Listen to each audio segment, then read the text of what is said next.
seemed to start in a shopping centre quickly moved out. Streets in flames. In many ways, this was a mirror of London. Police have called this copycat rioting. There have been scores of arrests in Birmingham, and among the buildings set on fire, a police station. Within a couple of hours, the trouble had spread even further north to Liverpool.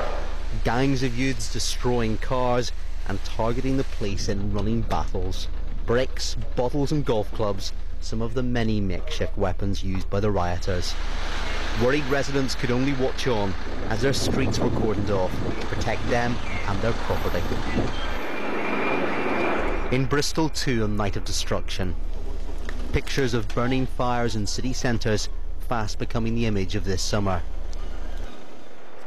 And it's costing both companies and communities. Here in Kent, Nottingham and elsewhere, police have had to deal with disorder, and they're making clear that it won't be tolerated. But they face the difficult task of removing the heat from a situation that didn't even start in these cities. Chris Buckler, BBC News.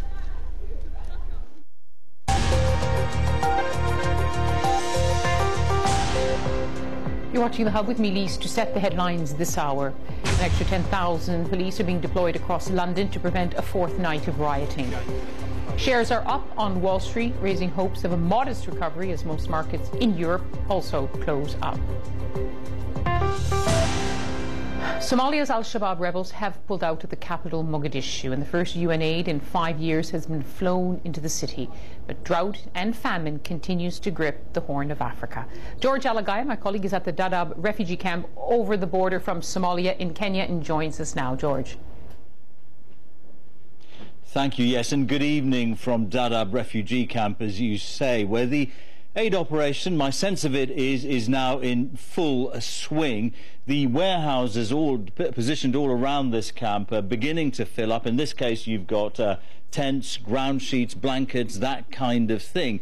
But as the supplies keep coming in, the demand keeps rising. I've been given the latest figures, and some 11,000 refugees came into the camp last week alone. And you've got to remember, this is a very remote part. We're on the edge of the Ogaden Desert.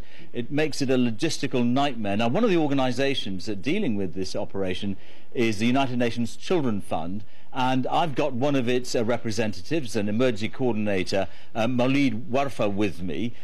What's your assessment now of the crisis? No, the situation is extremely bad inside Somalia. We still have a lot of people pouring into the Dadaab refugee camp. We have a lot of places inside Somalia where there are a lot of refugees. Most of the big cities of the country, by Dawa, Mogadishu, are turning into huge displaced camps. We have teams on ground, and the information we're getting is every place they visit, they are meeting with a situation that is extremely heartbreaking. But is there any sense in which progress is being made? After all, there's been perhaps not enough, but a huge international response. Yeah, absolutely. It is extremely difficult. It is a country that have been no law and order for many years. There's no logistics capacity to do massive intervention, but UNICEF is trying its best. We have over the past few weeks lifted 11 aircrafts to Mogadishu. We have shipped 3 big vessels of supplies. We have done about 2,000 metric ton of nutrition supplies to the country, and we're trying. And what about the situation here on this side of the border? Is there a sense that things are perhaps improving just a little? No, but it's the guys here inside the Dadaab refugee camp are also facing with extreme challenge. People are just pouring in. Yesterday we've been in Doble, and we've seen a lot of people coming in. There UNICEF has opened a small transit wet feeding program, and we are seeing a lot of people coming in. People come, they come tired with their children. Many of them work for like 2 months, and the situation is extremely difficult. Okay, I think we have to leave it there, Maulid Warfa. Thank you very much. Well, you get a sense of it, don't you? Weeks into this crisis, this humanitarian crisis, there is still a demand. And as the United Nations Children's Fund representative here was just saying, we don't really exactly know the extent of the problem inside the country. Refugees that I've talked to say they've left the poorest, the weakest, the eldest there. So there may be another big challenge yet to come inside the country. Back to you. Thank you, George Alagaya, joining us from the refugee camp on the Somali-Kenya border. We're going to return now to our top story this hour. What have been 3 nights of violence and looting across London. Police are braced for another night of tension. Let's cross to Croydon to join John Brain. Behind you, it's now become an iconic building, the furniture store that was burned to almost to the ground. John, just tell us, we can see some police behind you. Just tell us what they're preparing for tonight. Well, the big problem, of course, is they really don't know what to prepare for. There are reports that 8 vans full of riot police have arrived in this area. London police force have said that thousands of officers will be on the streets of the capital tonight. But their big problem is being able to predict where they need to be. So last night, part of the problem was here. As you say, that's become one of the iconic images of the riot so far. Tonight, if there is trouble, who knows where it might be. And so today, Croydon has actually been a fairly well-worn path for the politicians. We've had the British Prime Minister David Cameron and the Mayor of London Boris Johnson here, both to sympathise with business owners whose companies were ransacked, and more importantly to reassure residents that enough is being done to prevent a repeat. I don't return to you again, but thank you very much for bringing us up to date on Croydon. Well, the killing of Osama bin Laden in May this year in a covert U.S. raid has strained the already difficult relations between the United States and Pakistan. They're now said to be at breaking point.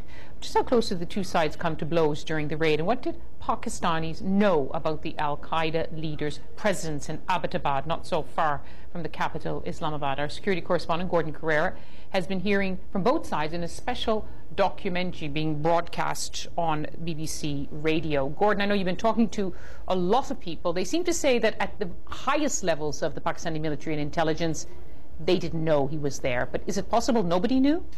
Well, it is clear at the highest levels that there wasn't knowledge. We spoke to one person who'd met with General Kayani, the chief of the Pakistani army, the day after the raid, and he'd recounted to him how hearing about the raid as it unfolded, and first of all thinking it was a helicopter crash, preparing, ordering jets to be scrambled, the issues about realising they might be Americans and realising that shooting them down could lead to war. So it was clear at that level that there was chaos and confusion.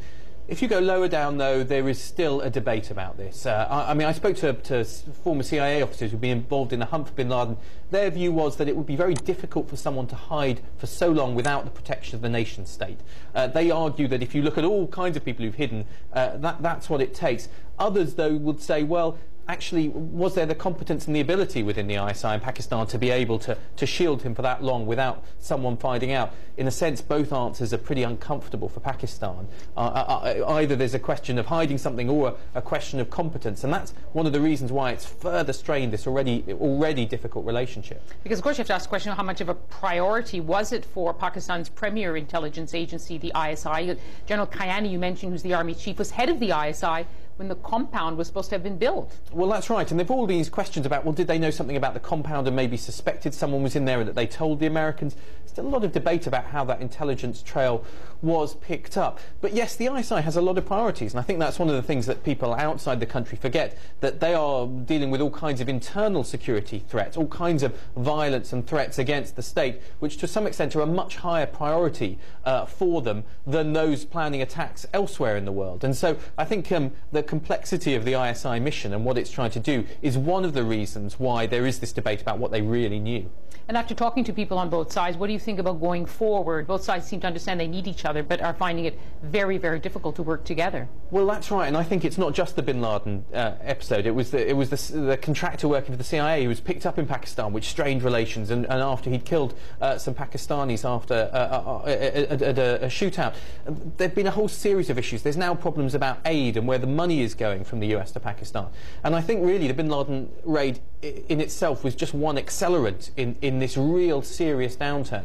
And I think for the first time you speak to people in America who before would have said, well, you know, at the end of the day we both need each other, and now saying, well, I'm not so sure anymore. And one Pakistani diplomat said to me, well, it's like a marriage, you know, we argue a lot but we'll never get divorced. And I said that to America and they said, well, you know, you never know, you know, people do get divorced. And so I think for the first time now there is some sense that this has reached a real turning point.